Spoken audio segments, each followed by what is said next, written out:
નેત્રંગ તાલુકાના ધાણીખોટ ગામ નજીક કરજણ નદી પર આવેલા પ્રખ્યાત રંપમ ધોધ ખાતે વધુ એક કરુણ દુર્ઘટના સર્જાઈ છે. અંકલેશ્વરના ભડકોદરા ગામનો 20 વર્ષીય આશાસ્પદ યુવક ધોધના ઊંડા પાણીમાં ડૂબી જતા મોતને ભેટ્યો છે. આ ઘટનાને પગલે પ્રવાસન સ્થળ પર ફરી એકવાર ગમગીની છવાઈ ગઈ છે. નેત્રંગ તાલુકાના ધાણીખોટ ગામ નજીક કરજણ નદી પર આવેલા પ્રખ્યાત રંપમ ધોધ ખાતે વધુ એક કરુણ દુર્ઘટના સર્જાઈ છે. અંકલેશ્વરના ભડકોદરા ગામનો 20 વર્ષીય આશાસ્પદ યુવક ધોધના ઊંડા પાણીમાં ડૂબી જતા મોતને ભેટ્યો છે.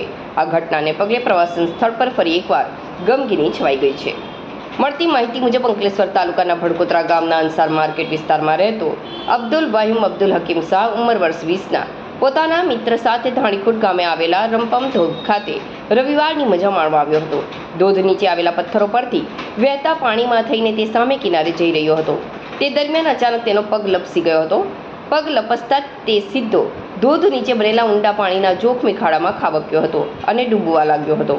ઘટનાને પગલે આસપાસના લોકો એકઠા થઈ ગયા હતા અને યુવકને તાત્કાલિક બહાર કાઢી સારવાર અર્થે નેત્રંગ CHC ખાતે ખસેડ્યો હતો, જ્યાં તેની હાલત અત્યંત નાજુક જણાતા વધુ સારવાર માટે અંકલેશ્વરની શ્રીમતી જયાબેન મોદી હોસ્પિટલ ખાતે લઈ જવામાં આવ્યો હતો.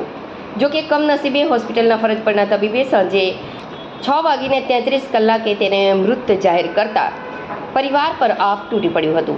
ઉલ્લેખનીય છે કે છેલ્લા થોડા સમય દરમિયાન રંપમ ધોધ ખાતે ડૂબી જવાની 1થી વધુ દુર્ઘટનાઓ સામે આવી ચૂકી છે. વારંવાર બનતી આવી ઘટનાઓને પગલે વહીવટી તંત્રની સુરક્ષા વ્યવસ્થા સામે ગંભીર પ્રશ્નાર્થો ઊભા થયા છે. જોખમી વિસ્તારોમાં તાત્કાલિક ચેતવણી આપતા સાઇનબોર્ડ લગાવવામાં આવે અને ધોધની આસપાસ લપસણા પથ્થરો પાસે મજબૂત રેલિંગ ઊભી કરવામાં આવે. ચોમાસા કે ભારે વહેણ દરમિયાન આવા જોખમી સ્થળો પર પ્રવાસીઓના પ્રવેશ પર કડક નિયંત્રણો લાદવામાં આવે તેવી સ્થાનિકો અને પ્રકૃતિ પ્રેમીઓ માંગ કરી રહ્યા છે.